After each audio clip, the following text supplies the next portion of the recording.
Hello and welcome to The Great Resist.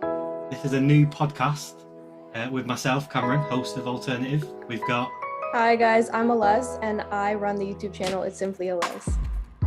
I'm Jay Dillon and I am a political commentator that talks about a broad spectrum of things, and I'm more than happy to be on this podcast where we're going to talk about self-development and everything to do with that. And I'm Aaron, co-host of Alt-ernative. You've probably seen me on previous podcasts for our avid watchers. Should we kick off with the first topic? The first topic we've got is the impact of social media and what do we think will happen to future generations.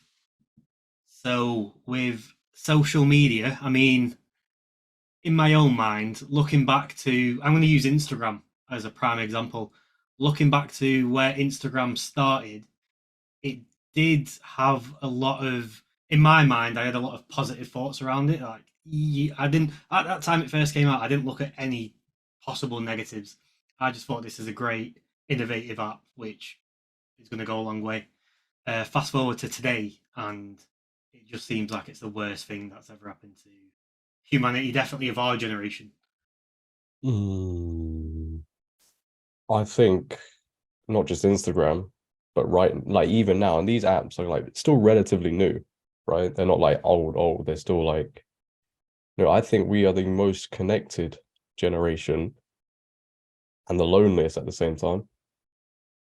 Like everybody's so scared to talk unless it's online, unless you've got a keyboard in front of you, people are so scared. So if that's happening now, future generations, I think loneliness would increase, especially with men, because their confidence is already at a low point anyway. And the more these apps are promoted, which they are meticulously created for you to stay on, like the way they create them, like have you noticed, like especially on Instagram, you can keep scrolling and it doesn't stop. So like that's how they keep you on there. So like Google, you have to click next to go on the next page, so you get bored after a while. If you just could keep scrolling down and down, maybe that'd be a little bit different. But it's why TikTok is such a hit, because you can literally just scroll and it's just, Yeah, TikTok's been manufactured in such a way that as soon as you open the app, you're within milliseconds, you're yeah, onto a video. and you can't even remember the last 3 TikToks you watched. So maybe everybody in the future will just have ADHD. Yeah. I think well, you say like loneliness with men.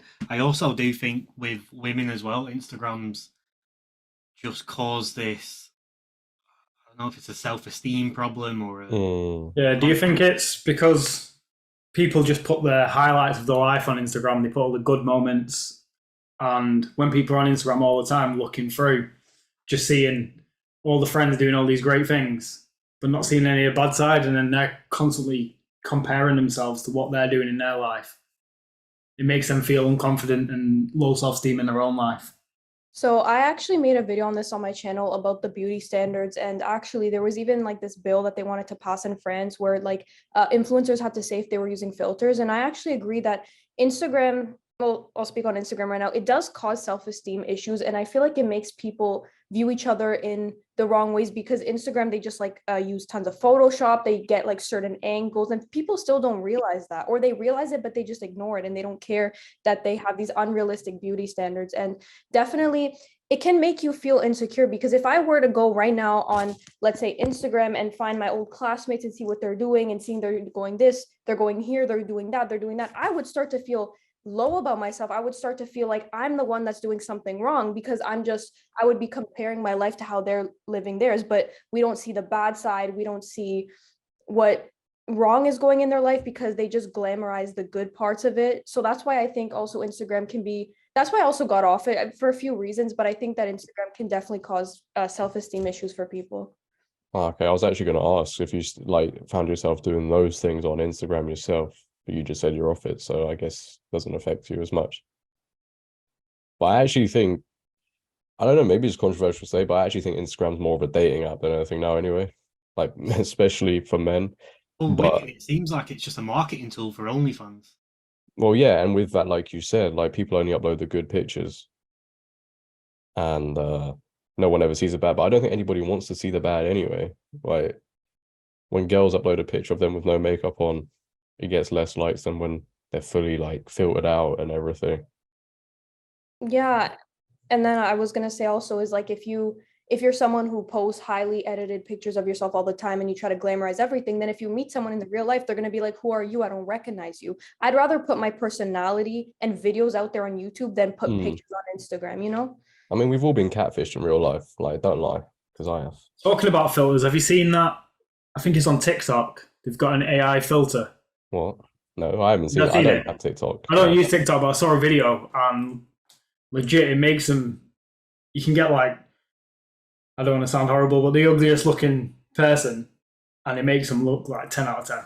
But haven't Snapchat had that anyway for like ages now? I see people with This Snapchat. this changes like your facial structure of your face. It's complete. I've never seen a filter like it. I gotta be honest. So my sister, like I tried on my sister's phone and it put like tons of makeup on me. I think I looked worse because it brought out some features. It made me look like more masculine. I'm not even playing. I'm not even kidding. It's called like some glam filter, and yeah, you're right. It changes everything. Puts makeup in it. It is. It's making people more insecure. Yeah, that's it. Yeah, it was one of my thumbnails as well. Like it was just, it looked weird, and yeah, that's exactly what it was. I swear Exactly. makeup does that anyway. Like I've seen girls like put like in their normal form and then put loads of makeup on and they look completely different. Is that just what this does? I think it looks like it does something similar to that because I've seen those girls who like have fuck ugly faces and then they put loads of makeup on and. So do you think with this, do you think in the future people will be scared to go out because they'll be like get exposed for looking how they actually do in real life? It's a very good point, that. Because like people can do this online. If people are so used to looking at themselves through a filter, and then when they look at themselves in a mirror, they'd be scared to go outside, won't they? I actually saw, I think it was maybe Elon Musk, maybe somebody like that, saying that when we have all like these glasses on, you could have like a filter on yourself. Oh yeah, when you have like AR glasses on. You could be walking around and like you've got like, I don't know, that dog filter on your face and everybody can see it. And it's like, we're going to be like, obviously the metaverse hasn't taken off as much as I thought it would by now, which, you know, who knows if that will even take off. But if we all end up with the like VR headsets. Yeah, because when we had that Jay on the podcast, we got into this conversation where if everyone's walking around with these glasses, which you can still see through normal life, but it's just what's the word? It just slightly adjusts your life. It might show maps, for example, on which way to walk, but it'll also pick up other people's profiles and show different facial features, just like this is. Have you seen Black Mirror, that episode? I was actually about to say it. Yeah, where she's got the contact lenses in. To be fair, you know what, with Black Mirror, all the episodes are kind of the same. I lose track. Like, yeah, there's one where she puts a contact lens in, and then every time she walks out of her house and around, everyone's got ratings out of 5. Oh yeah. That's where the social credit score comes in as well. That's where everything's like interlinking at the same point, like social credit. Yeah. No, I saw that, and I was like, I was actually watching it with the person next to me, and I was like, this is what's going to happen in the future. Like, I was some conspiracy theorist or whatever. But I actually think that I don't know. With Instagram, I actually think is probably like the worst app out of all of them. Because like we were saying, you know, only highlights the good stuff. And if we look at the future generations, I mean, I think it just increases insecurity in public life.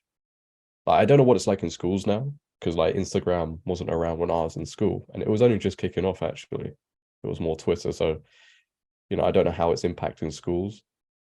But I just think as insecurity increases, especially with girls, when they see like these Instagram models, which I don't even know why they follow them, if I'm going to be honest. Like, you are literally just giving yourself mental health issues. But there we go. And as soon as that increases, I think also mental health issues increase. So I think we're in for some tough times, I think. Definitely mental health issues, because if you're constantly just comparing yourself to these, and they are perfect lives, because that's all you're seeing through the screen is someone's perfect life. Just Aaron was on about an app. I don't know if it was on the podcast or off. About when you just the app, it's a social media app, but it prompts you exactly when and where to take. Oh yeah, can't remember what the app's called, but you basically download it and it'll send you a notification saying take a picture of what you're doing now or take a picture of how you look now. So it just prompts you at random times in the day. But I can't see it taken off because I wouldn't want to download it and see what my friends are doing at random times in the day. I don't know. What is that app called? I can't remember. I'll try to find it now. No, I was gonna say it also makes you think, kind of going back to the insecurities of girls and all that. It's like, why do girls get so paranoid and so insecure when their boyfriends or husbands like other girls' pictures? It kind of makes you think. It makes you think because it's like, whose pictures are they liking? Is it their friends? Is it people with natural faces? Is it Photoshopped? Because if it was someone who's Photoshopped and filtered, that would be like really bad too. And it's like, I don't know. I think people have a warped view of beauty standards, warped view of everything. And also when people post pictures like their food or where they are, I mean, I'm not saying don't do that, like I'm not here to tell you what to do, but it's so repetitive sometimes that it's like it's kind of annoying sometimes. I remember when I was younger and I had Snapchat, people would always post streaks or I'm here, I'm eating this, I'm that, and like nobody really cared in that sense, you know. We want things of value. And just picking up on that, when you said about guys liking other women's pictures, do you think social media is going to cause dating issues? I think it does now, but especially for future generations, do you think that will I think it already is causing dating issues. And I think the fact that men can now go on Instagram and see hundreds of thousands of beautiful women, whereas back in the past, like you'd be lucky if you saw one in your local town.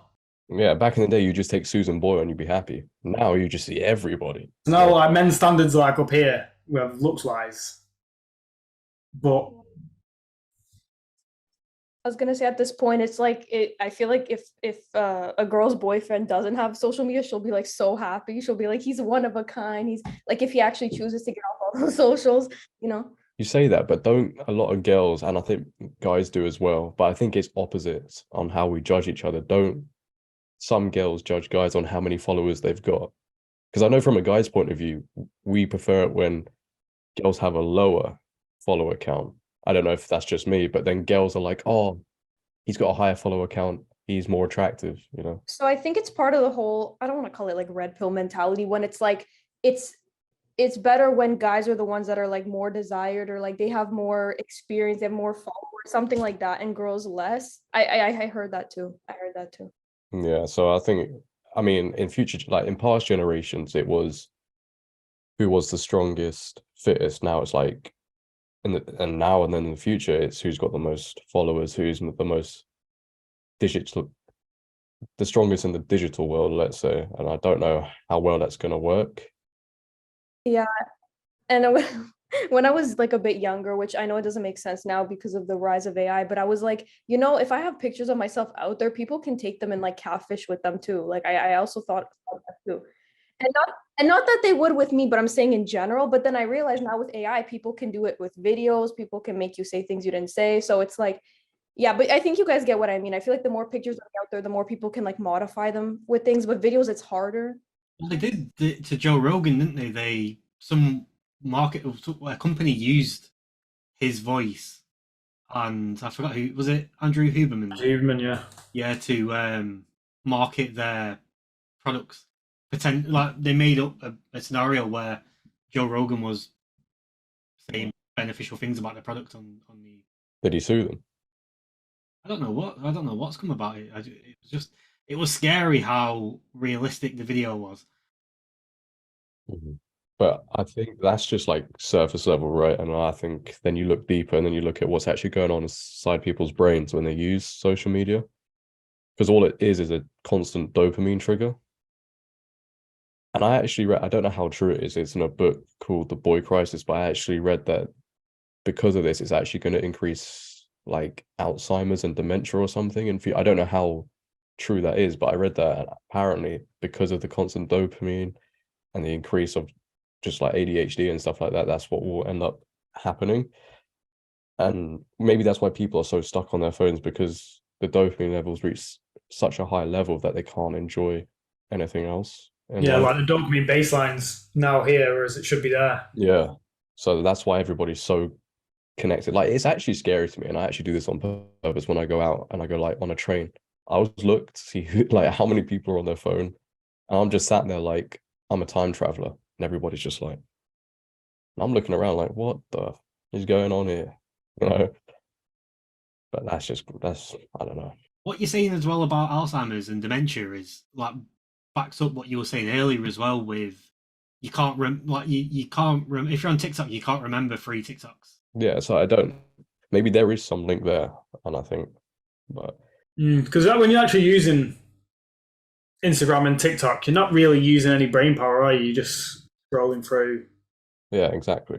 And maybe that's why Flappy Bird took off so well, because all you have to do is just bang bang like that. Yeah, and then they banned it and all that. And I definitely think ADHD it's causing, or like anxiety, depression, ADHD. People's attention spans are so bad. And for like people like us who make videos, it's so frustrating too, because it's like it feels like people are just gonna leave in the first 10 seconds. And it's like what people want these days. It's like it just feels like, a lot of people, maybe like the younger generation or people, around our age, it's just that instant 10 seconds of something that's very eye-catching. They don't want to sit down and listen to 10 minutes of value of real talk that can actually help them. And it's just a mess. But like we focus a lot on the negative so far. I think there are some positives of social media as well. List them, mate, because I can't find any. No, sure. Like we're all sat here today thinking the way we do, and That's true. That's true. Down to social media. But otherwise, we would have been watching mainstream news and being blindfolded by what's it called, blinkered by what the government want us to see. But because of social media, our minds have been opened to what the hell's actually going on. I was going to say sometimes it could be an echo chamber, but I don't know if this is a good or a bad thing. Like in a sense where sometimes you'll find, I don't know if that's the right word, but you'll find your group of people. So for example, the good of social media, I can start off by saying you'll have a higher chance of finding like-minded people and independent information that can really help you and make you feel less alone. Like you find a community. But doesn't that just encourage solitary confinement then? Because then like you have no need to go out because you got all your online friends, Yeah, that's another thing it's done. But yeah, I get what Aaron's saying that if I didn't have this is a select few people who have managed to use social media to find out what's actually going on rather than using social media in a way where the normal narrative just continues. But I feel like the more we progress with social media and the more channels that grow and the more you can get a bit of a different sort of sense of the world. And it's not just either, because if you look at the world right now, you've got the left wing and you've got right wing. But I think with social media and the internet and YouTube, you're not just looking at left thinking people or right thinking people, you're looking at everything in between. So you're getting a much more rounded sort of feel for the world. And I know it can be quite frightening for people to have that much information, but if you channel it correctly and do stuff like we're doing with this and having discussions on the topic, you can actually gain a lot of good from it. I think yeah, I actually agree. You can use social media to your benefit. It's just not many people know how to. So they just use it as like they use it for the bad reasons. It's a bit of a backdoor entrance in it to get to using it in the correct way. Well, if it wasn't social media, would it be something like that? Would those people who use social media just to scroll through TikTok and not learn anything, if there was no such thing as social media, what would they be doing? Do you think they would be looking out, going to libraries and reading books, because it takes a bit of effort to try and enhance yourself and learn using social media. Like you have to actually go and search for it, actively look for it. You can't just go onto your Instagram feed and scroll. I don't know how previous societies functioned without social media. Maybe they actually went outside and like spoke to each other face to face. Maybe that's the thing. Yeah, I don't know. But, my mom talks a lot about how back then, like how things were and how if you needed information, go to the library. Your friends were outside within like a meter radius, like just go talk to them out there. And yeah, they seemed more, yeah, definitely just, it was different. They went outside more and now people are kind of just crammed inside because everything's more convenient and easy and quick and all that. I think if people were more conscious about the social media use, for example, they use it every now and then, but try and make a conscious effort to go out and meet the friends in like, real life. But social media is instant gratification, and It's addictive, so it takes some discipline, but a lot of people obviously lack discipline. So that's what makes it difficult for it to be used by everybody in a positive way. So let me ask you guys a question. Do you guys consider YouTube social media? Because I don't. I do. And you know what? This sounds crazy to say, but if I could have the power right now, I would ban all social media. I'm sorry about your channels, I really am. But I don't know. I just feel like I feel like with YouTube, you can end up being on there for so long. And it's just like TikTok, apart from the fact you're watching one video, and most of the videos that get promoted on YouTube are garbage. They just are. Like, you don't really get promoted unless you search for it, like a podcast or something. Yeah, you have to work on your algorithm, don't you? Because I know if I set up a fresh YouTube channel, it's just a load of absolute crap. Mr. Beast Yeah, Mr. gives, Beast. like, who cares? Who cares about that stuff? My feed is all like more kind of these types of topics.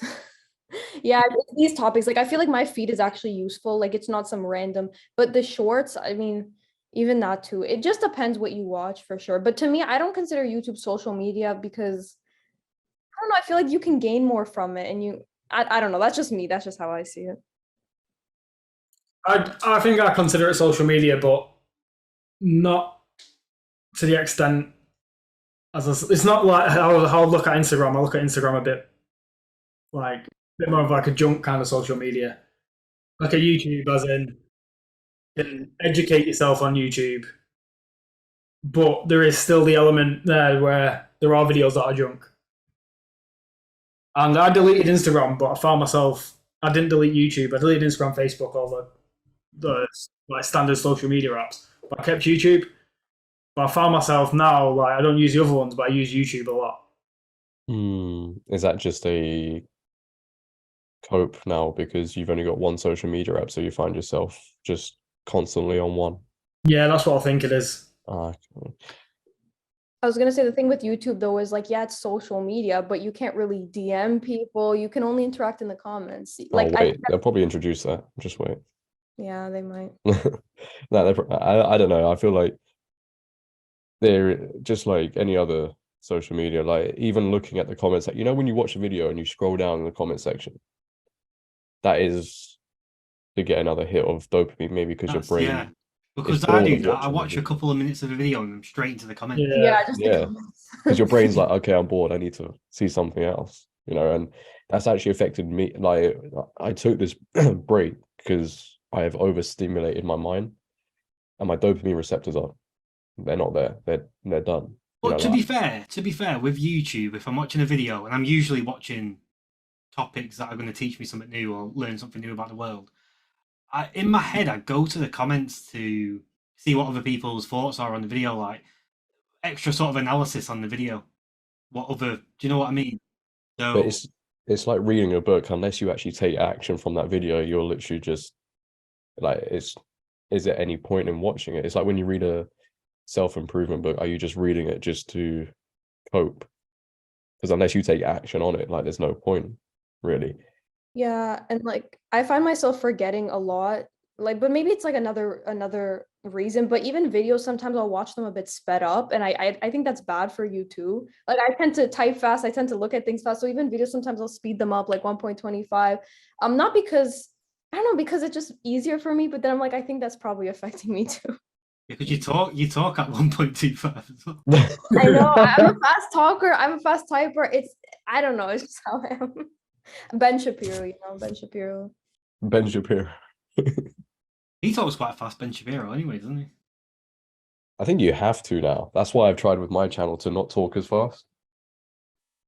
Yeah, that's why I try not to be monotone, because I feel like people are more engaged when you talk with your hands, when you seem all like, energetic, because people get bored easily. That's what it is. That's the problem too with, I guess, YouTube. It's you got to really engage people within like the first, I don't know, 10 seconds, or else that's it. And people's attention spans are not helping with that. Funny you say that, because I noticed this the other day. Like I was watching, I forgot what it was. I was watching something on Netflix, and This used to happen to me when I was like really young, but it's not happened to me like in my sort of older-ish years. But I was watching it and I wasn't listening to what was. I was watching it. I was just sat there, literally watching it. All my focus was on it, but I wasn't taking in anything. And then after about 5 minutes, I just thought, oh, I've just missed all of that, but I was focused on it. So I had to rewind it, watch it again, and I was Was just that, like, were you I don't actually get it. watching it or were you doing something else at the same No, time? my whole focus was on Oh, screen, but I just did you my mind just blanked out, and I was just like, what? Wandered social off. dopamine, bro? Dopamine receptors. I don't know what it's not happened to me that before, and it was weird. It happened like two times over the last couple of weeks. Maybe we should get that checked. I don't know about that one. I've never, that's ever happened to me. I don't know, mate. Like maybe you were zoning out type of thing. I don't know. My Yeah. mind was just wandering off. Maybe it wasn't that interesting as what I was watching. Oh. Well, Netflix is crap at it. No, I'm joking. There's that new thing on Netflix. I've not watched it yet called Wacko. Have you heard of it? Wacko. Called Wacko on Netflix. What's it about? It's a documentary about an American apocalypse. So, Texas 1993, a cult leader faces off against federal government in a 55-day siege that begins with the biggest gunfight on American soil since the Civil War.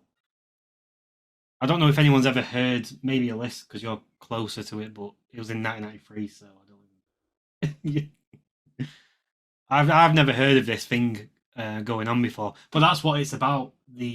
And this is the one you zoned out in. No, this is something I've not watched yet, but I want to watch it. I don't think I'll zone out to this. And let us know, bro, and then maybe we can get something sorted for that because I don't know. I'm a bit worried now. But I mean, I've just cut off I've tried to cut off social media, but especially when you get involved with like the culture stuff, it's so easy just to find yourself scrolling every single day because like so much goes on. Like I'm scrolling on Twitter and I'm seeing so much go on all the time. I'm like, whoa. Well, and before you know it, I've got to go to sleep. And I thought I woke up half an hour ago. So it's just like I don't know. I do think they're designed like that because obviously the more time you spend on there, the more money they make. They have to keep you on there.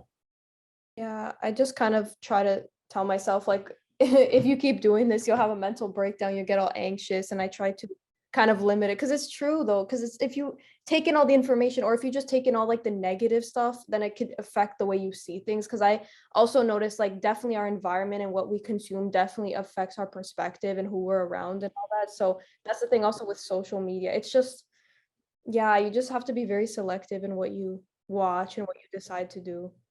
Yeah, sometimes I feel like some of the things I look into, like I go down deep rabbit holes, but you can sort of get sucked into those rabbit holes and stay in them.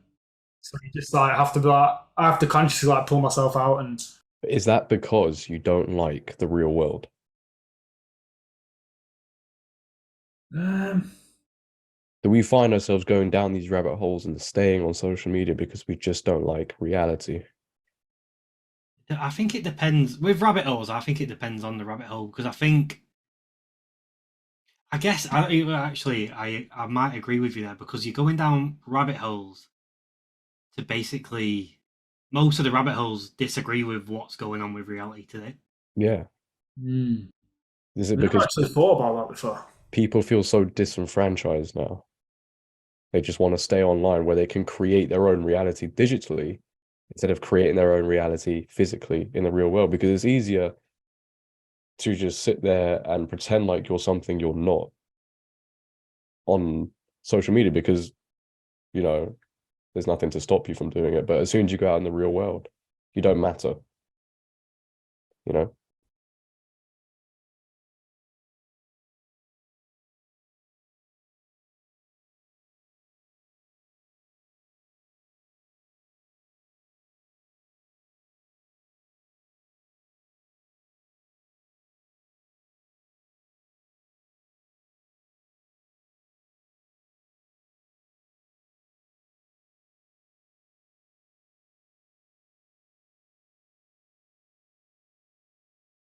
Is like an escape. When people try to create their own reality online or try to find their own group of people, it could be definitely an escape. And also it depends what rabbit holes, because I've gone down a rabbit hole once of this type of, stuff that I it got to a point where I became so paranoid. Like I literally thought the police was gonna come to my door, like that deep, like because of what I was saying. And it got Did you to watch that it in point. 1.25 speed or not? Oh my gosh. No, I'm joking. Gareth. I'm never gonna stop with that. Yes, I will. Yeah, but as I was saying, yeah, like those rabbit holes, if it's those types of rabbit holes, I think you guys know what I mean. It's you start to get really paranoid and you feel like you derealization, like where I'm, like what is this world, are they after us? Like it just gets so negative and so scary. I don't know how to explain it. The thing is, right, and this is just the truth, our brains aren't that much different from caveman brains. Like they haven't progressed that much. So we weren't designed to deal with what we're even doing right now. You know, our brains just aren't designed to do that. So it's no wonder we're seeing the increase of anxiety, paranoia in people because our brains just can't handle it. And I only think in future that maybe actually benefit future generations because over time brains just might evolve and they'll be like more able to deal with it. I don't know. I don't know how far in the future. I think that's like maybe like 200 years in the future before that happens, you know? I think it's like we've got in today's modern world, we've got no real worries. Like we don't need to worry about eating because most of us just have food readily available. We don't have to worry about being attacked by large predators because we've all got like shelters and pretty secure. So what's happening is we're trying to find worry through the internet, and then that's like triggering our anxieties.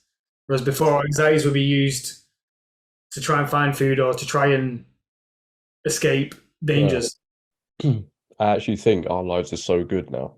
We only have time to worry about what isn't good, and then that just creates a whole myriad of situations that really don't even exist. Like all the situations we have in our minds right now, we're overthinking, probably aren't even going to happen.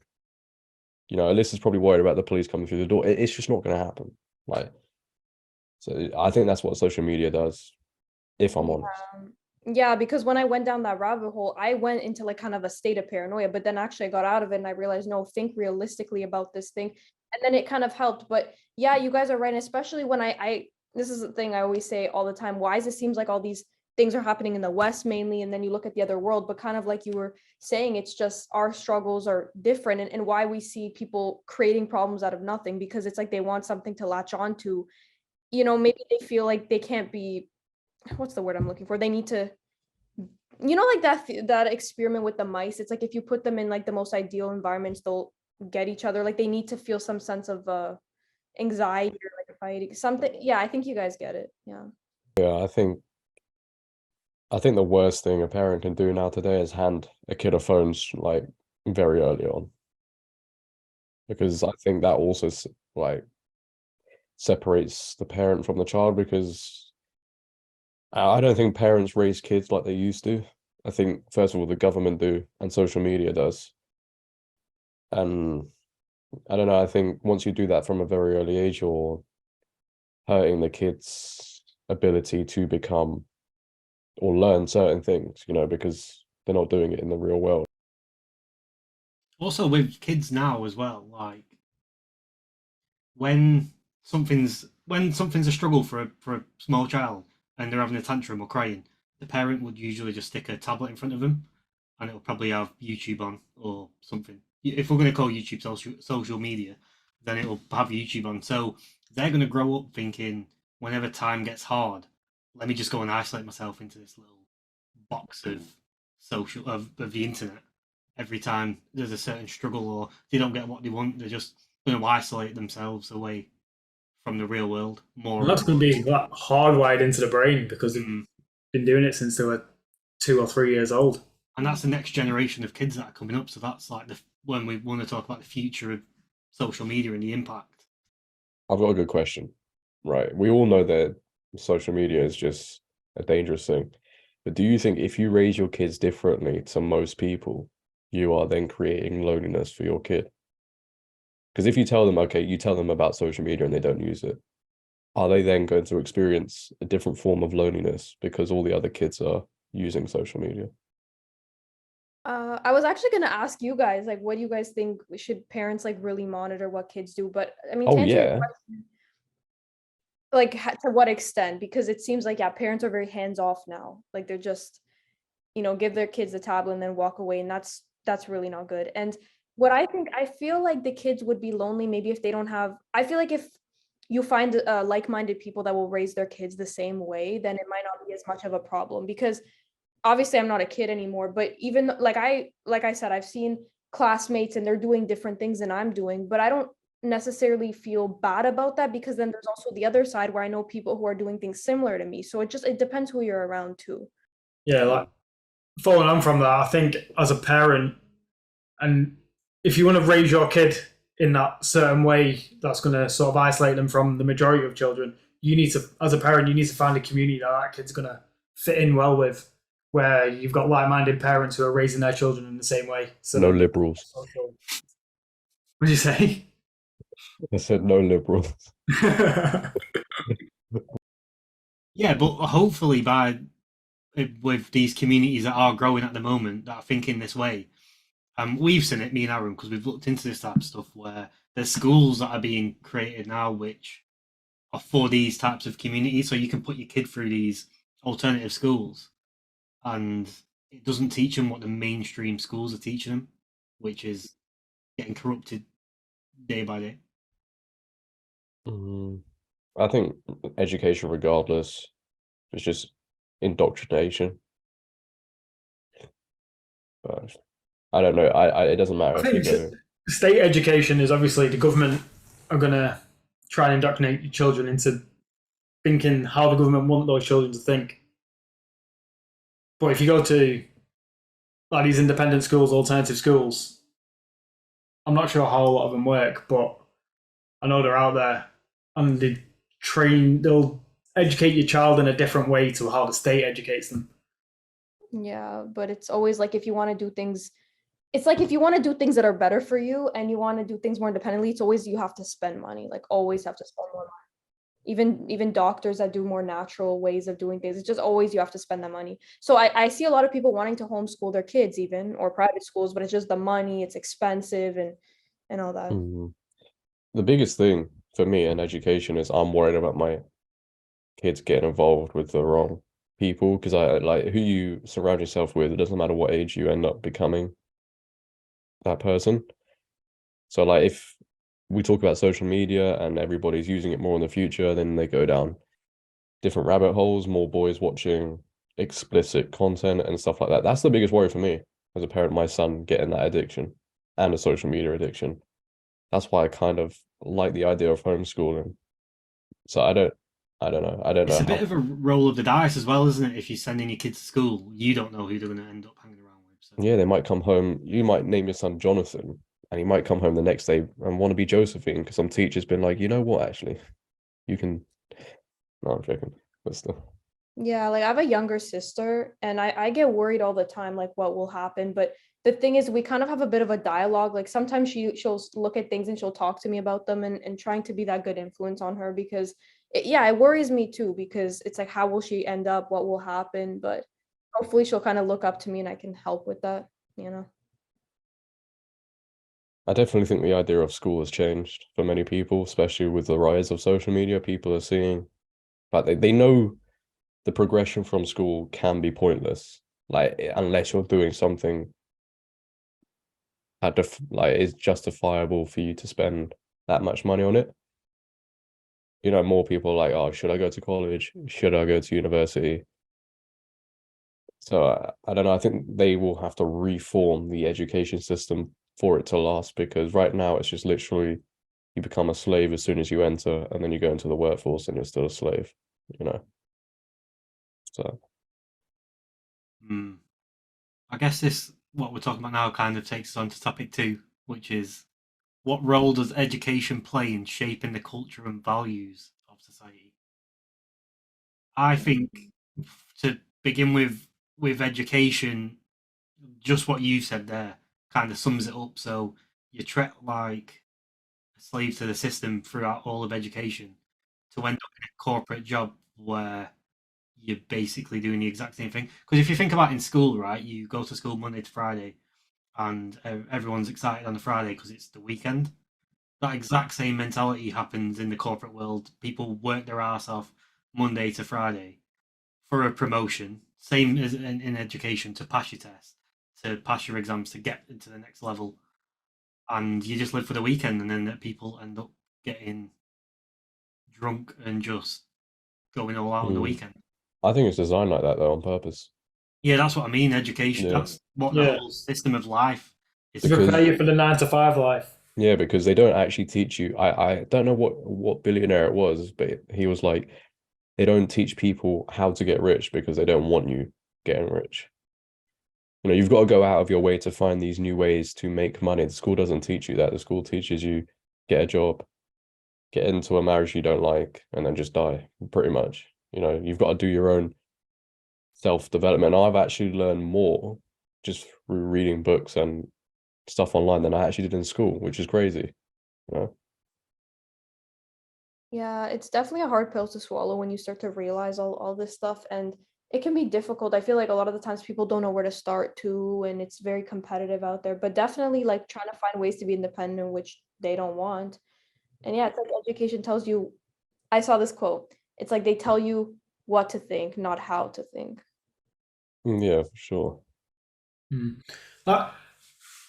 I don't think we should be looking at trying to be independent, but I think we should be looking at trying not to be dependent on the state. So when I say like independent, I mean like we need to be building like strong communities with people to then help each other. But who holds that strong communities together? The community as a whole. Yeah, but who, like, there has to be a leader. Like, there's always a leader in a community, right? Well, you're the center of your own community, aren't you? Yeah, Community of people maybe. around.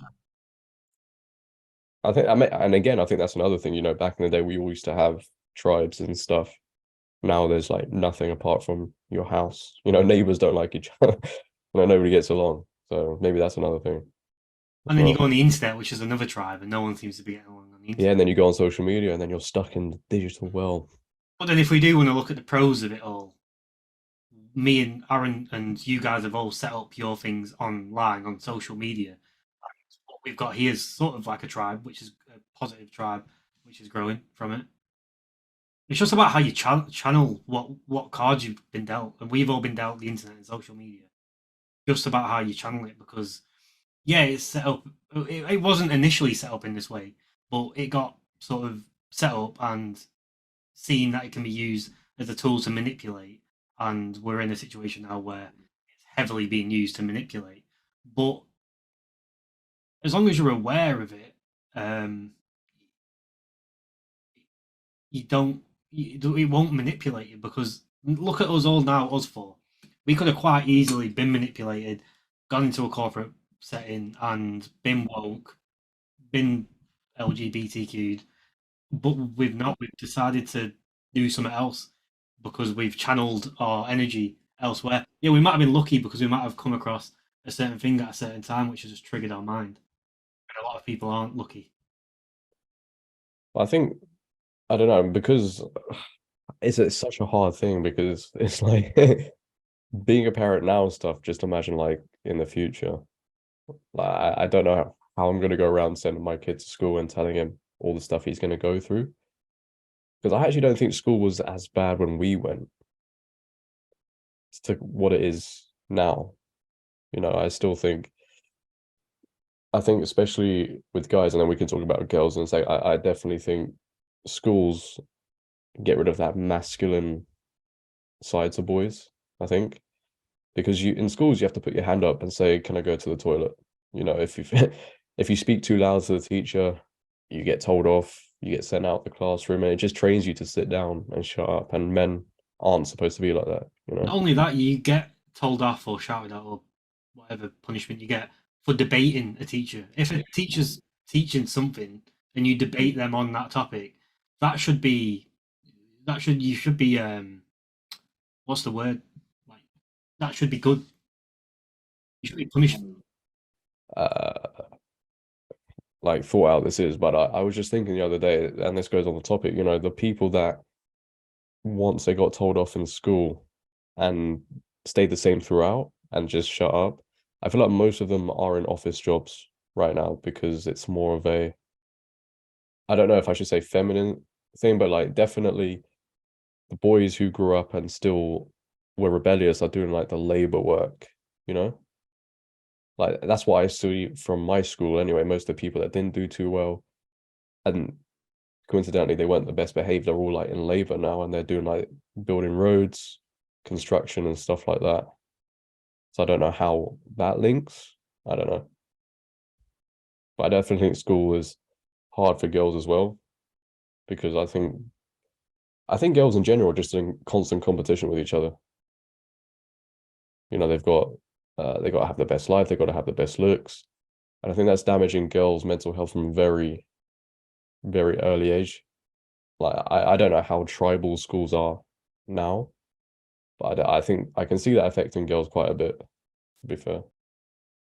Yeah, I don't know if we're talking about elementary or high school, but I did see when I was in elementary school where girls would get very competitive and the girls that were the most liked among the guys would be the ones that were also the most hated. And then the girls who were different or they had different opinions, they were they were like more isolated. They didn't talk to many people. And then we see those types of people that were all part of the popular crowds and they're kind of doing the kind of like you said, those types of jobs, those types of lifestyles. And another thing too, I was going to say, which happened in high school is I'm not going to say exactly what it was, but this teacher, we had a substitute teacher, he kind of challenged one of the mainstream ideas.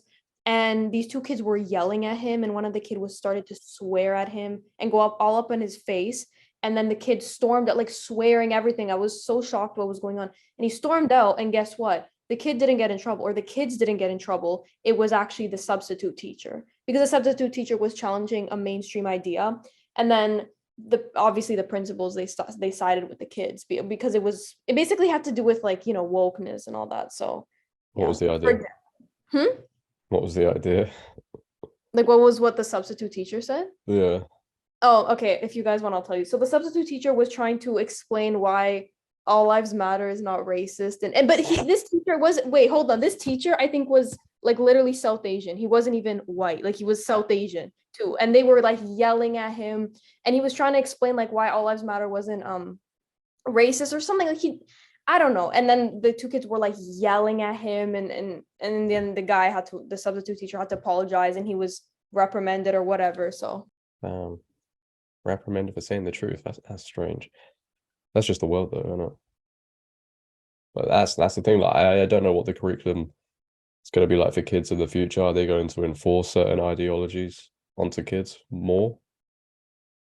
Because that's how you really indoctrinate a society. You insert the idea from a very young age, and then the longer you reaffirm that belief to them, the harder it is to get them to see a different point of view.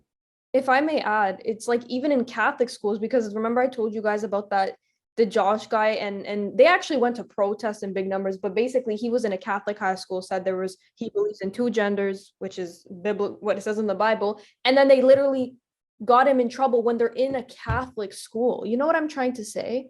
That's why too, it's very ironic. It seems like it's seeping into like religious institutions, which I know that's another topic, and it's just seeping into other things. It's like they're forcing people to change their mindset, and it's like you're not safe anywhere sharing your opinions at this point, even in Catholic schools.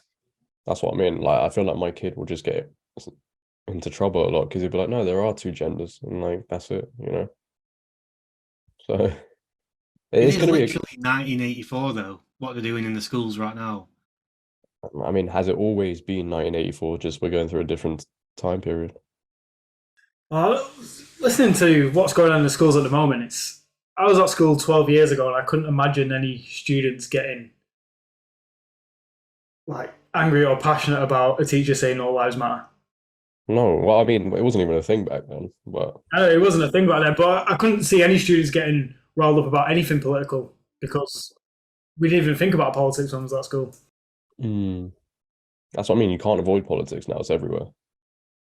And also, I was going to say, with the rising immigrants we're getting from countries that are more conservative, it's like, how is this going to affect how the kids are raised? Because we have these kids in the schools that probably were raised with very, like, I guess, more conservative or religious ideas. And then they're going in these schools and being taught the complete opposite. So how is that going to affect those kids too?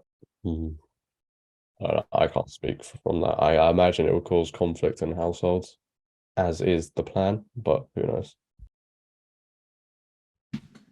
Yeah, I definitely think the education systems, because when I was in school and everyone was in school, it was very much set up on what we were talking about before, that it's just setting you in your sort of little cage to go out into the world and go into a different cage and get paid for it. But now it's like, okay, they've mastered that, so they've got control of everyone's sort of journey of life. Now it's part two. Let's add a little bit more to it. Let's start controlling their narratives. I mean, school is literally like prison.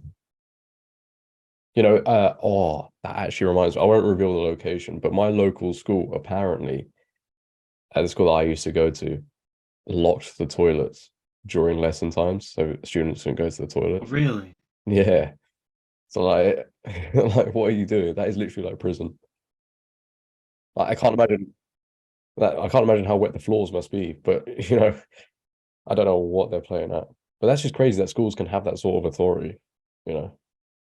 So, do you reckon our generation is the last generation that would have the ability to sort of like rebel away from the narrative? Because that's what we seem to have done, is rebelled away from the narrative. Do you think that because it was a bit more lighter for us at school in the education system, now it seems like it's a lot heavier?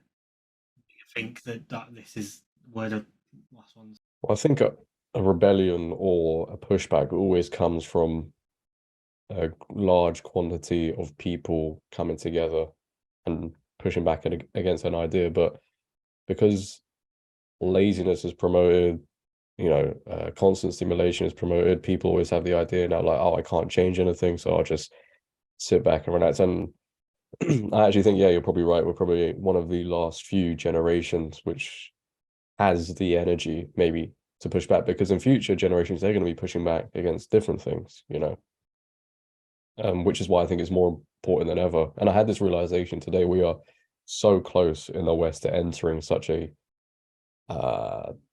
backward state. It's unbelievable. So I do think we're the last few, well, maybe the last generation to push back against this stuff. It does seem that way, and then it's going to be as we get older and our kids end up going into school, then it's going to be basically a bit of a fight against.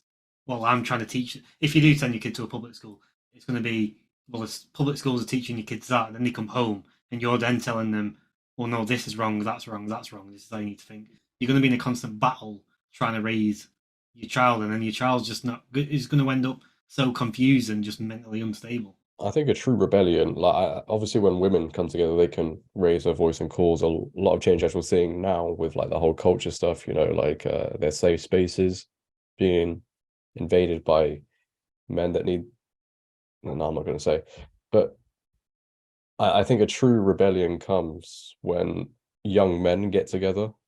And I think they're arguably the most influential demographic, where if young men all have the same idea and they rebel, that's when huge change happens. And from what I see, not a lot of young men care about the stuff that women are go through now, like with their safe spaces, which is why it hasn't changed a lot. But do you not think as well a lot of young men don't care because a lot of young women don't care? I think maybe, but I think young men are just heavily sedated right now through a load of the things we've spoken about. Yeah, it's hard to find strong male role models in your life at this point, and I feel like when people are not raised with strong real male role models, it actually affects them. It actually does. And also back to the thing about education, and this is why it seems like they don't want women to, like, they put this whole narrative that's being a stay-at-home mom and raising your kids is bad, or you need to be in the workforce because then you can't raise your kids in a proper way. And I think it's done on purpose too. Well, yeah, they want the women and the men out of the house, so another force can raise the kids. And I think women should be in work anyway. I like, if they want to work, they can. I have no opinion on that, but I definitely think you need to have some parent at home a lot of the time. Otherwise, who's going to raise the kids in a certain way? You're just going to leave it up to somebody else that doesn't have your best interests at heart, I think. Yeah, I 100% agree. And that's why I guess also when we see like young men and women to like speak up. It seems like it's a breath of fresh air. It seems like it's something so brave because it's like it seems like there's only a few people. So when we see that, we're like drawn to it, like, oh, let's form a community with them. What are they about? Let's like stay by them because it seems rare to find. Yeah, I mean, I agree, and I think as long as the narrative is controlled and everything we've spoken about, it's going to be harder for younger people to form a different opinion, I think. Because the current trend is as you get older, you tend to be more conservative, right? I don't know if that is still the trend now, but I think to form your own opinion at an early age is very difficult. Yeah. And then you've got the education system, which if they go to public schools, they're getting told the narrative, they're getting taught the narrative. Then they get home from school. What do? They go on to social media or video games or social media, or they watch Disney or whatever entertainment. But all that's being controlled as well. So Well, yeah, because those look at very what happened same, with Matt Walsh.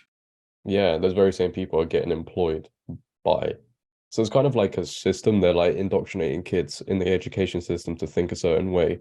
They're then hiring those people in these companies, and then they're projecting that ideology onto the rest of the world. Yeah, and it can be really difficult if the education system is against you in a sense where they don't think like you, even if your own family maybe doesn't think like you. Like if you're the one out of your friend group or your family that, or even your class, if you're going to school that thinks differently, it could feel so isolating, or just thinks for themselves or wants to do things differently. And they make you feel like you're the problem. It's just it's very backwards for sure. Yeah, I think maybe loneliness is the biggest thing the world faces right now. Maybe even leftist people feel lonely at times, which I don't think they do because there's so many of them. But I think, Surely uh, they must also feel isolated in the thoughts. What I don't get is, well, we could say it about us then.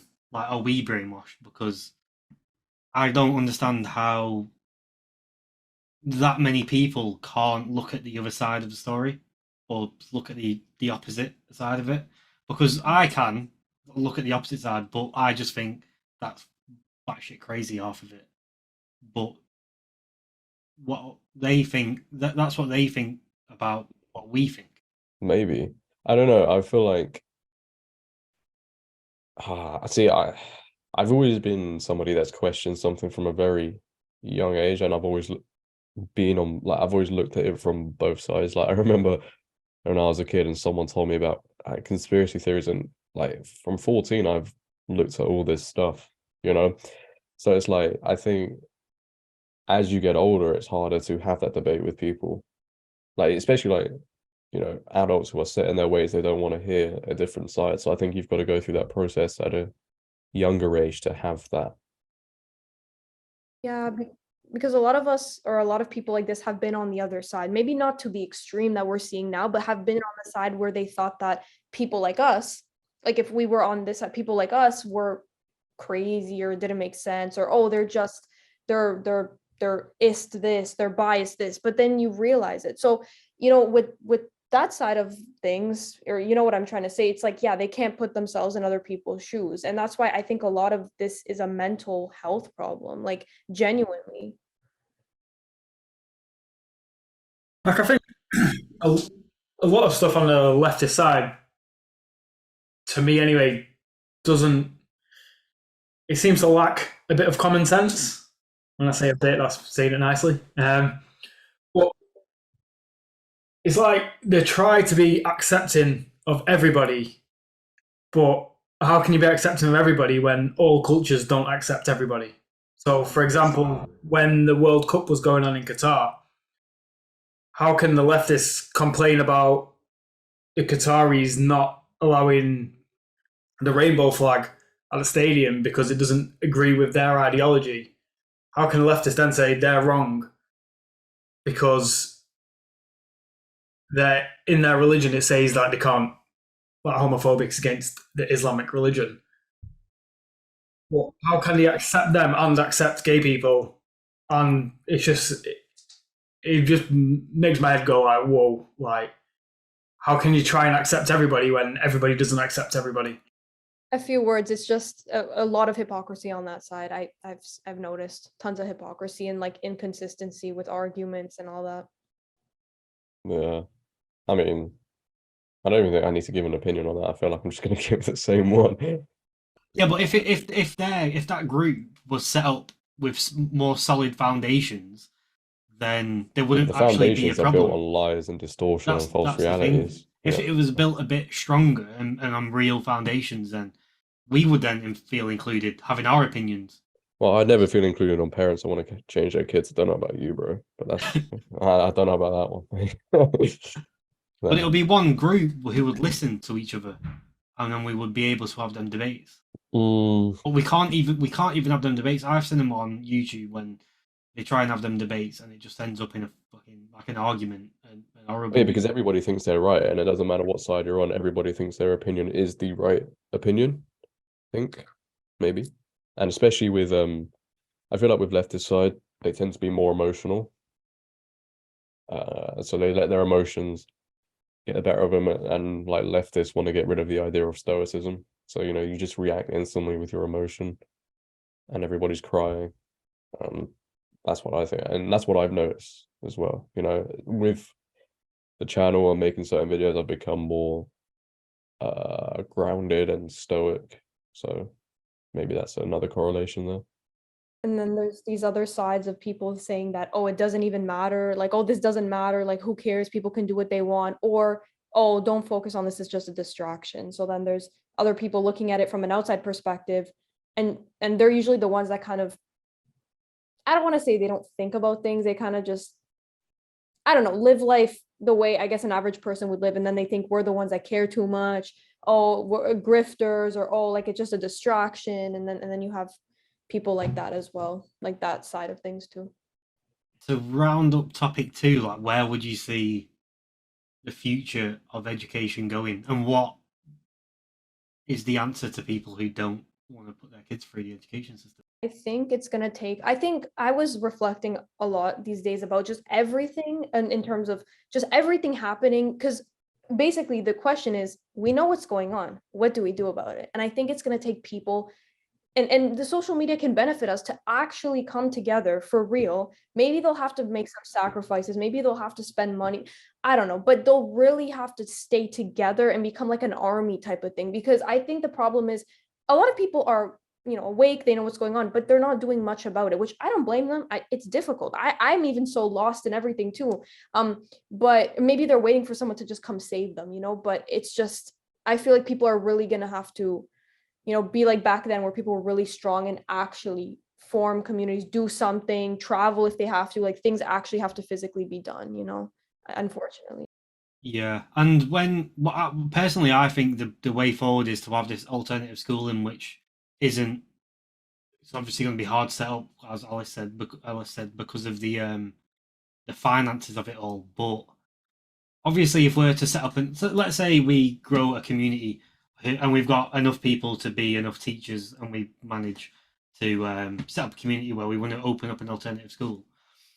The problem is then we won't be able to get funding off the government because the government won't agree with alternative schooling. So until there's enough people that can sort of create some sort of financial institution for people that want to do things that are different, then there might be an opportunity to do something like building an alternative school, which is affordable for people of all ages, of all classes even. I don't If we think build- that will ever happen, if I'm honest. If we build that school, we'll name it literally your YouTube channel, Alternative. Yeah, but I don't think that'll ever happen because the amount of hoops you'd have to jump through would be insane. They'll try to shut it down, all that. Yeah, so like even if you presented the idea, they'd shut you down instantly. The powers that be controlling the world at the moment just won't. Yeah. I guess that's why we're not seeing, because I'm seeing them come up here and there, and yeah, they are expensive, but that must be the reason why, because they've got no way of gaining any traction on them. Wait, they already exist? Yeah, there's a few alternative schools. Yeah, I don't know if there's one in Is there one in England? Aaron? Yeah, I think there's a few in England. couple. And what they don't teach the regular curriculum, they teach other things. Yeah, they teach like I think they teach like the basics, like your maths, your English. But then around that, they try and work. I think this is like the idea I got from it is they try and work with the children to gain like an understanding of what their strengths are and how to help them play to their strengths in life. And like they don't involve like politics or any of this like stuff where Yeah, none of this like woke shit that comes into schools now. do they include religion? I'm curious. I don't think so. I think I don't know, like as much as I love religion, I think if you include religion, people will look at it more as a cult. I don't know. Yeah, or a religious school maybe or something. Yeah. I think religion's really demonized right now, and it hurts. It hurts. Yeah. Yeah, that's again because of media and the entertainment industry is flipping religion on its head. Yeah, but that's all on purpose. Yeah. I don't even watch those videos of them talking about it because I'm like, I don't even want to see that. I don't want that energy around. Like, get that away from me. All these like shows that there's always these references. I'm like, just no. It is sad. Like as much as we don't like it, like I don't know how much can be done about it, you know? Because at the end of the day, whatever change you want to make, somebody with enough power has also got to agree with that change. You know? So it's like, how far can you go before someone says, no, actually, we're going to stop you there? And then do we stop or do we continue? And then that's where it's like, Well, what point will it get to? that's the thing. I think people only have a certain amount of mental power, mental energy to talk about and take action. And once they're told no constantly, they then give up and just accept whatever they're told, I think. Yeah, I think we've all got because, for example, right, we're all doing YouTube channels, and there seems to be a lot of pushback on YouTube, and it seems to be getting heavier at the moment. Like, how long could you keep going? Like, how long could you keep going before you even think, do you know what, enough's enough? As in like they'll take me down or as in like I don't want to do it anymore? No, like with all the pushback and all of that stuff. I mean, at the moment it's okay because we can still do what we want to do with it. But as they start getting tighter with whatever the algorithm wants to do, or they start getting tighter on what you can say on YouTube, or else your video will get taken down. How much longer would you keep going until you just say, keep trying to fight the system and keep trying to fight the algorithm? And Well, it is an endless battle. Once you sign yourself up for it, you know you're in for a battle that is not going to end in your lifetime. yeah, there's a quote from 1984 which I saved here. It says, "Until they become conscious, they will never rebel, and until after they have rebelled, they can never become conscious." Hmm. Well, I think our government, especially in England, could piss on the face of the people and they'd be like, this is good for you. I'm like, oh yeah, this is amazing. Thank you so much. That is the state of, I'm not even joking, that is the state of England because we have this gentleman thing. Oh yeah, we'll do what we're told. Is there any wonder we're in the state we're in? You know? And then we look at all the people who rebel, we're like, well, why are they doing that for? Yeah, when you see what everyone's doing in France, you're like, oh, look at the French are always like this. yeah. When you talk to somebody like your average person about it, they're like, "Oh, the French are always the too work shy." That's what they say. Yeah, and then we're just sat here and like, mate, just like, is it any wonder? And then there'll be the same ones complaining when whoever's the prime minister, probably Keir Starmer, will be like, guys, you know what? Lockdown's coming. They're like, oh, why can't somebody do anything about this? We should protest. Yeah, so someone should do something about this. Yeah, it's like you guys do, not me. And that's why when the convoy happened in Canada, everybody was so shocked because Canada, they're supposed to be quiet and polite in Canada. I still think there is this narrative with Canada. You know, if I told people in this country, oh, I'm not going to Canada, tyranny, they'd be like, what? Canada's lovely. Yeah, Or, I told someone there was like rising crime here to like there was an article saying like crime is literally skyrocketing so bad here, and they're like, there's gangs in Canada, there's violence in Canada, and I'm like, I mean, Canada might what be do a you think this beautiful is? place. Just the people running it aren't that beautiful. Let's just say that. You know. But I think there's good and bad in all places, and I feel like, again, you know, with everything we've spoken about, if you only look at that stuff, that's all you're going to find. You know.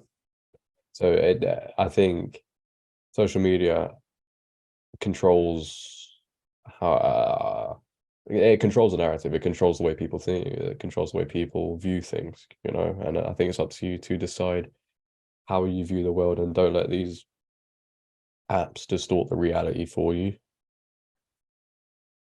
You know, And well, since we're sort of borderline on the conversation about religion, let's say like social media, entertainment, everything that most of our generation, the generation below, are looking at today is basically either subconsciously telling them not to follow religion. well, the thing is, right? I don't know if you've heard of The View. It's a TV show. So, like, have you ever watched Loose Women in England? It's like an American version of that, right? One of the women on there said, I think it was something like, I can't tell the difference between Christians and the Taliban. Oh yeah, I saw Officer Tatum posted that video. I And didn't I'm watch like, it. wait, yeah, hold on. You're allowed to say that? I'm like, okay, right? So that's how Christianity is apparently viewed by those sort of people. Um, I think everybody's born. I mean, if we take those weirdos out of the equation, I think everybody's born with a religious void in them. Like, I think everybody just is. And then when you don't accept it, you don't have to accept it, but then like I think most people replace that with things that don't serve them. You know, like when you become more religious, you tend to not do the bad things. And the bad things are like drinking, doing drugs, smoking, all that stuff, you know, hookup culture and stuff like that. And I think once people reject some sort of religious idea, they tend to go down a road that isn't purposeful. Yeah, it's like something like you would let go of your worldly or fleshy desires, something like that. Once you start to, you don't feel that gratification from those things, or you avoid those things, and that's what I think is happening too. I agree with you with that. I mean, I've never met a happy atheist, so you know, I'm still waiting. So, like, for people out there that are just so stuck in this system where everything they do is telling them religion isn't the route to go, what, like, could you, because you two are obviously on a different religious journey than me and Aaron are currently on, or else at least I can speak for myself. That you guys are sort of like further along. I think Alice is. Have you been brought up in quite a religious family? Well, my grandma, she, oh, sorry. My grandma, like, was very religious. We were brought up Roman Catholic because of where I'm from. And I wouldn't say my parents were super, super religious, but we kind of were brought up like that. And then I got to a point when I was in my young teen years, where I was kind of just not questioning it, but I was afraid to get closer to my faith because I thought that I was doing things wrong. Because I think a lot of people have this misconception or this tainted view that if they follow God and they have to let go of everything, they like almost like they have the wrong idea that they're gonna be in some sort of dictatorship. Like it's hard to explain. Like they have to give up everything because it's true when you become religious, a lot of things, maybe bad habits, you should try to let go of. But I think people just have the wrong view of religion, and that's why they're afraid to take part in it. But then my faith has definitely gotten stronger over time. But yeah, it's pretty much been a thing since I was younger. Yeah, because my question is like with obviously through this podcast we've talked about people who have woken up and people who are still stuck in the system of the narrative. And if with the way everything's set up at the moment, it's hard to get them thinking differently about narratives and well, what if like there are only two genders, sort of thing. I don't know if I should have said that on YouTube. I'm gonna get taken off. I'm gonna get Matt Walsh. Uh-oh. Welcome to my world. But Censor that out. how could they even be open to someone that's not been religious their whole life? What could possibly be a trigger for them to think, right? Actually, Not that I'm right, I'm religious tomorrow. Like I would like to look a little bit more into religion. To I think everybody's journey is unique. There is no specific way to become religious, and I think that's where people lose a lot of optimism in doing so, because everyone thinks there's a certain journey you go down and you end up a certain way. I think everybody, like my journey to becoming more faithful, is going to be completely different to Alyssa's, and it will be different to yours as well. And some things just happen in your life that cannot be no other explanation apart from God. Like one day I'll tell everybody what happened with me, and I'm like, there is just no explanation for that.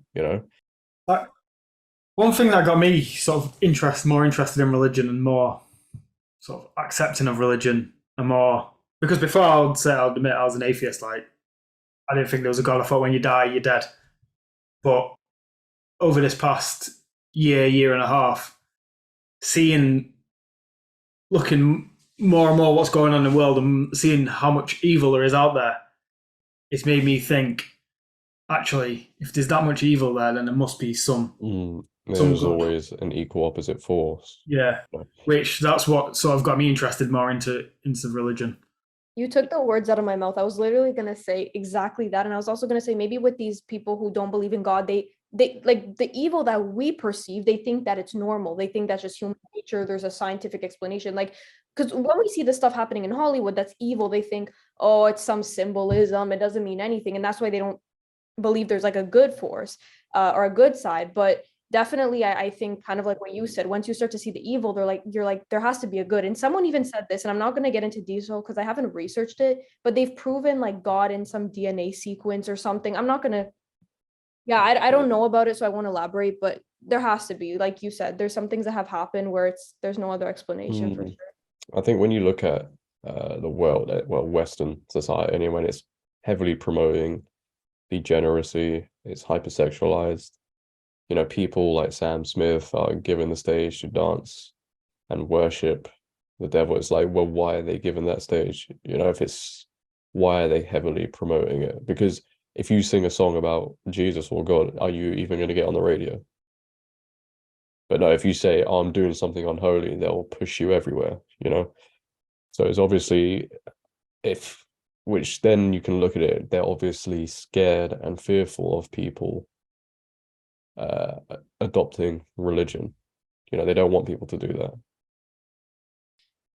I've had kind of this thought, and maybe it's a bit, I don't know if it makes sense, I'll just say it. But sometimes I wonder, like Christianity, like as much as like these religions are under attack, at the same time, they get a lot of views on YouTube. They still kind of have like a platform. They're still churches. So I would have thought maybe it will come to a point where they will actually try to shut down religious YouTube videos, like churches and stuff. It could come to that point as well. But I was thinking to myself, like, as much as, they're promoting the opposite of that, at the same time, they're not shutting down complete religious discussion. But then at the same time, yes, because as we see with even people in the Daily Wire, when they reference biblical, like their beliefs are in the Bible, they're like, oh, that's wrong, and they think they have this wrong view of religious people. So I'm going to show you something that actually shows you that Christianity is under attack by social media. So you carry on talking. I just need to find it again.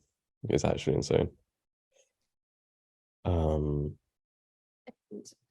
Also Christianity, also what about, like, I noticed Judaism and Islam don't get as much, even if they had more, like, what's the word I'm looking for? I don't want to say radical or extreme, but even if their views were more strict, I'll just use that word, lack of a better term, they don't get put under attack as much by Western society. Maybe in other parts of the world, I don't want to make generalizations, but it's like, oh, you can't say anything about Jewish people and Muslim people because that's anti-Semitism and Islamophobia, but there's no like Christian phobia. So why is it Christianity that's the most under attack? And I think that a lot. And some people will be like, no, the other religions are under attack, but it doesn't seem like it as much.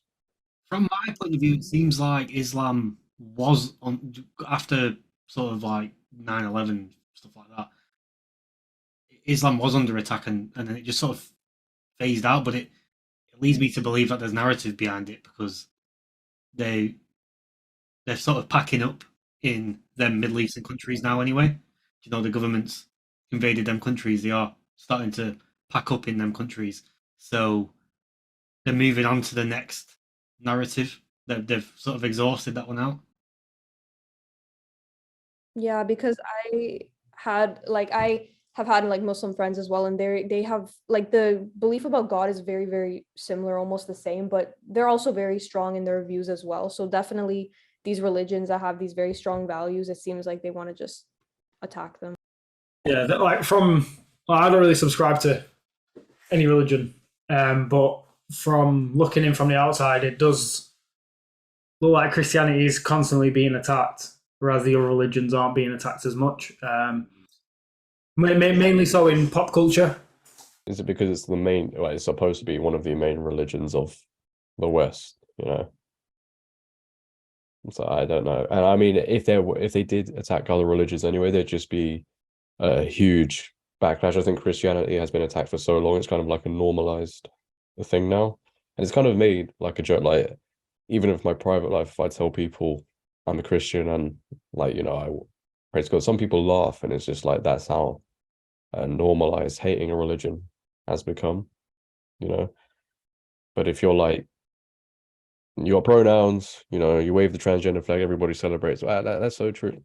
No, I don't know. But I was gonna say I don't try to hide my belief. I've mentioned before a lot in videos, God, Bible, etc. But the reason why I don't want to openly, like, if I were to have these discussions with people about all this stuff going on, the wokeness, I wouldn't necessarily right away mention my religion, because I would think that they would automatically discredit me and be like, you're wrong because it's your religious beliefs. When a lot of these views that go against wokeness are even scientifically based, or even based in other things, because I think a lot of the times when people have these views and you tell them right away, I'm religious, they're like, okay, that's it, you're done. Like, it's biased. You know what I mean? They discredit you in a sense. yeah, I can see that. They I did that with always, Matt Walsh and all that too. I always bring the opportunity to bring God into a situation. I don't know, like if I achieve something, I always thank God, especially when people are around me. You know, I'm like, when they congratulate me, I'm like, well, yeah, I did this, but God helped me. You know. Yeah, and I'm not ashamed. Like, I really am not. I would never deny my beliefs ever. It's just that's the sad thing when it's like you have these views and you mention anything having to do with your belief in God or you're a Christian or this and that, they automatically shut you down and think, oh, you're, I don't know the word I'm looking for, but I think you guys get it. They just shut you down because they think it's just based in the Bible. What if I don't believe in the Bible? What if I'm not religious? And Well, the thing is, right, and this is a bit off topic, but most of these horoscope girls, right, that I used to see when I had TikTok, right, and they talk about manifestation, which I believe in, and they're like, oh, if you do this, most of that stuff comes from the Bible anyway. And that's older, I think, maybe, than I think should be anyway, than all this horoscope crap, you know, so that doesn't really make sense to me. But I don't know. I think that horoscope stuff goes way, way, way far back. Like ancient times. oh, right, brilliant. You might have to cut that one out, bro. that there's some like solar eclipse tonight or something, but apparently yeah, but what about when they say the country was funded on Judeo-Christian values? What about that? They don't, do they try to argue that too? It's like religion was always a thing, or following these types of laws like the 10 Commandments, it was always a thing, and they're trying to shut it out as much as possible because it just goes against their desires. Or I mean, who knows? Everything could be a simulation. And we could just be in the Matrix, you know. But who knows? But Becoming more and more of a possibility. I don't know. I like to put my faith in religion, not out of fear or being scared, but I think I don't know. I just like if I ever feel down or anything and I talk to God, I instantly almost feel better, and I feel like stress is gone, you know, even if it's for a short period of time. So I don't know, maybe. It seems like what would you like? It's hard to sort of predict, but the future of religion. Do I try? All right, okay. I don't think religion exists to the extent, especially Christianity, as it does now, because if this woke ideology gets a firm grip over society for the long term, which it will do for like the next 20, 30 years or so, I think anyway, how can religion exist when their whole ideology goes against it? Yeah, the woke might become like a whole new religion in a Although sense. it is the new religion, but yeah, I think it will be, maybe it will be viewed as rebellious to be a Christian in the future. You know, oh wait, you're a Christian? Whoa. I saw a picture of a rainbow flag on an altar at a church. No, that's not a church, bro. Um, yeah, people are like, see, a lot of people believe that Christians are becoming more, what's the word? Like their faith is not that strong and they're becoming all progressive, but it depends where you go. Like some people are like, some pastors or whoever the heck they are in some beliefs, I don't even know what it is. They're like, oh, Jesus is trans, God is a woman, and they just they just Sounds like Satanism to me. I don't know. I'm pretty sure I actually read somewhere like Satan promotes the idea of the individual thinking they're God. And it's so strange that I see all these people say, well, I am God. And I'm like, maybe there's a link there. But I definitely think churches have been compromised a lot anyway. It's very like, it's like they feel forced to adapt, otherwise people will stop going. I don't know. And I don't know how you can even still be a religion when you change the fundamentals of something. Yeah. Mm. Because you're my literally, local. Oh, sorry, go ahead. yeah, I was just you're literally changing everything to the point where it's not even the religion that existed, you know? Yeah, I was gonna say my local church thankfully has not adopted any sort of modernness to it. Like they still have their fundamental beliefs. Yeah, my church, I haven't seen any wokeness. And the people that go to it, because like I volunteer there sometimes, they seem to be raised in really good families, like the kids and all that too. So it doesn't seem to be like my church doesn't seem progressive really. So linking back into the previous question about education, do you think if you sent your kids to a public school and they got taught from public teachers, but you took them to church, got them involved in sort of the Christian or religious community where they held good values and everyone in that community held good values, do you think that's more beneficial for the child growing up? Oh yeah, definitely. I think so. Uh, I mean, I want to take my kids to church, and I hope my future wife will agree. If not, but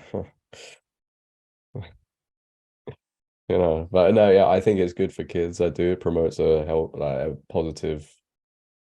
like positive habits and beliefs, maybe, I think if you send them to church, then they will, I don't know, like if they don't hang around with people that don't go to church, they will then start to question whether they're doing the right thing as well.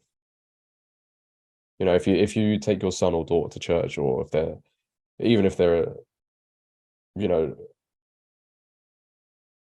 if they start off very young going and then they go to school and everybody starts laughing at them just to fit in, are they just going to change how they? Yeah. It comes a tribal instinct then, doesn't it?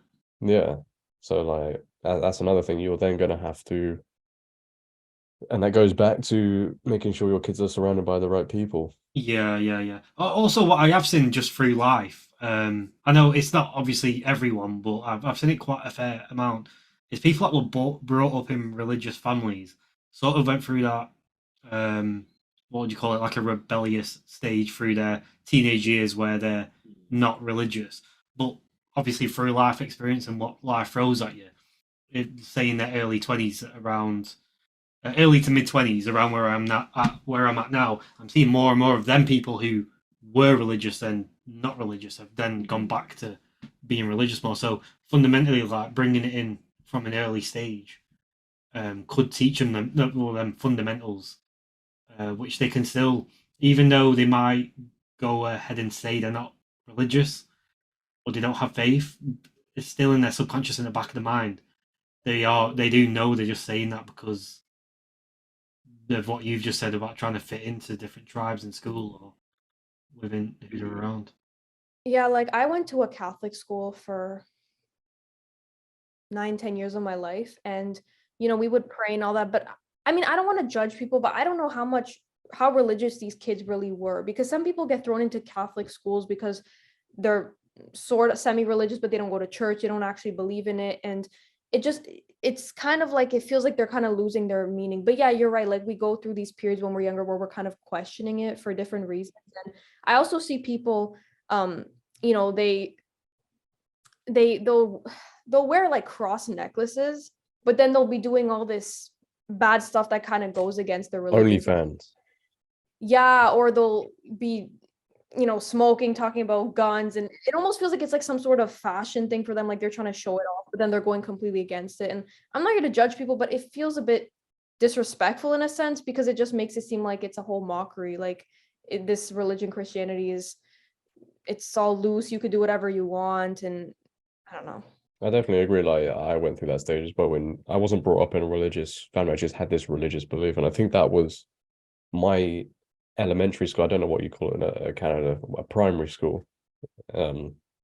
We used to promote Christianity, like we used to sing hymns and stuff. I don't even know if they do that anymore in schools. But then when I left, that's when I started questioning things, because my high school didn't promote Christianity.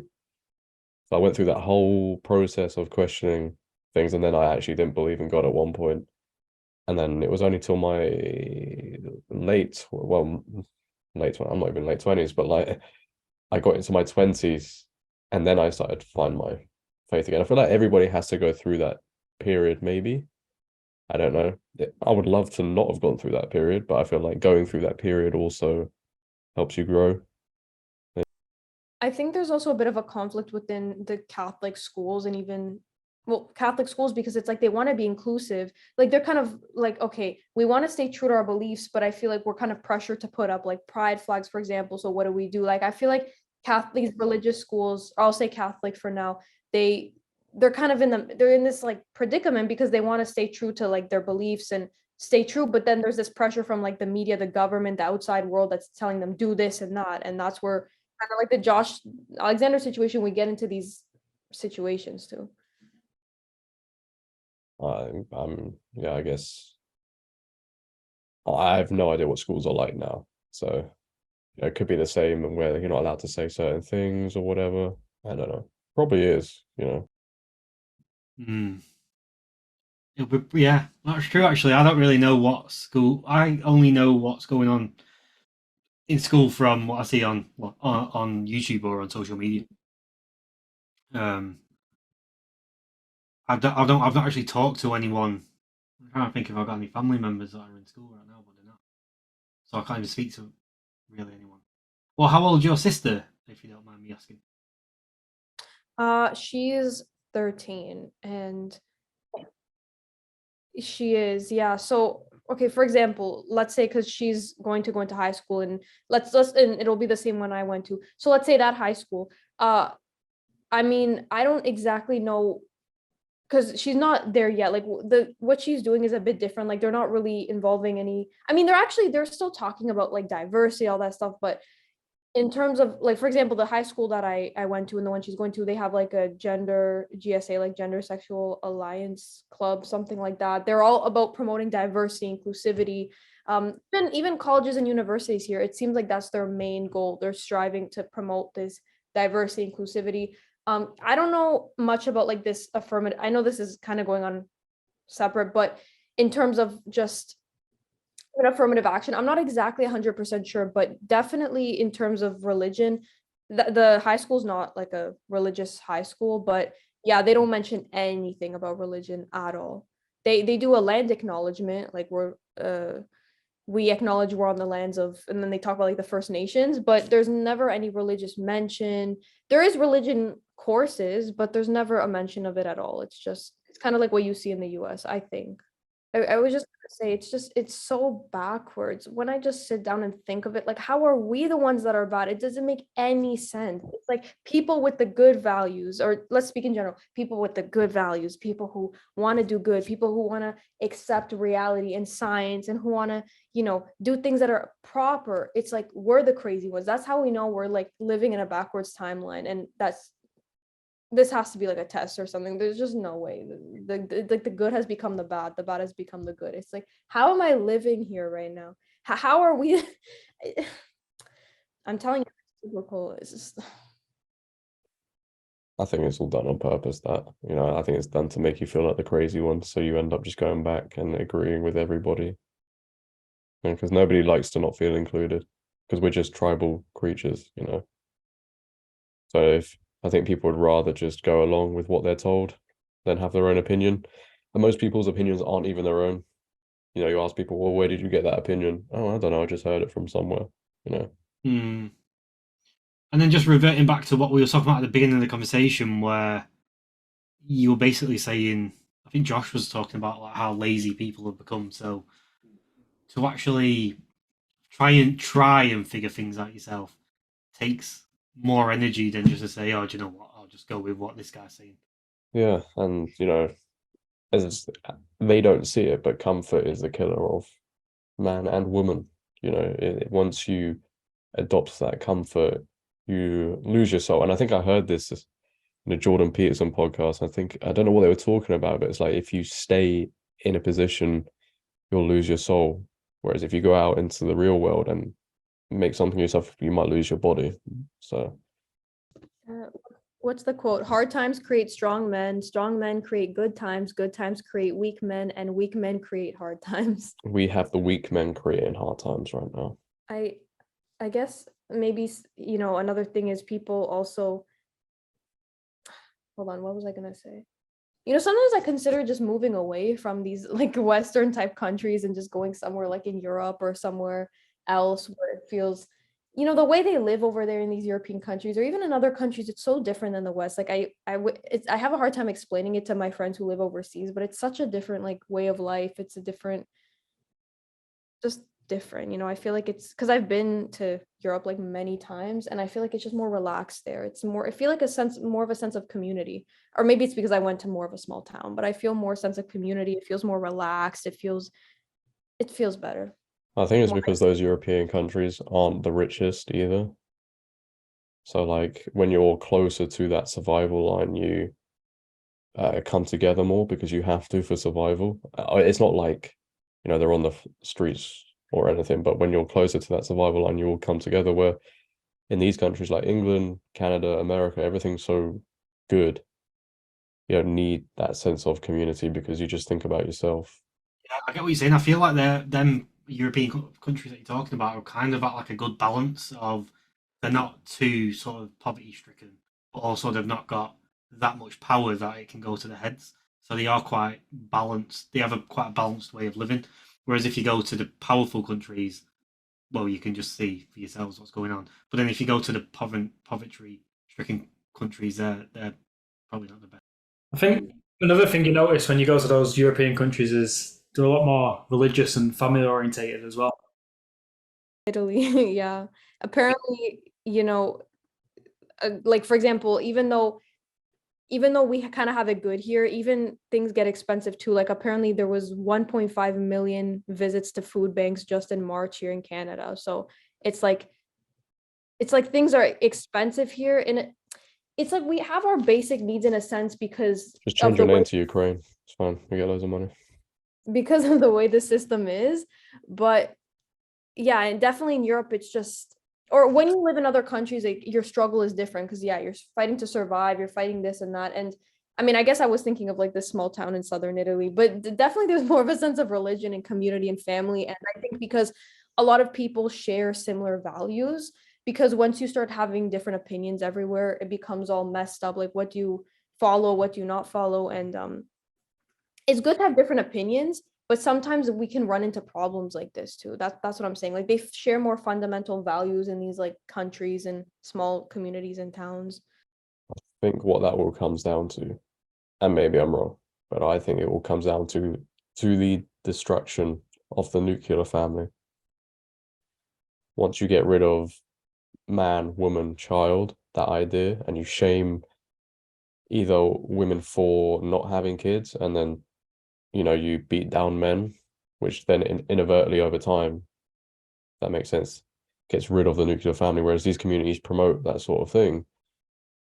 I think that's just what happens, and you come together more. Whereas, you know, leftist ideology, and I know we keep talking about politics, but they promote the idea of moving away from the nuclear family, you know.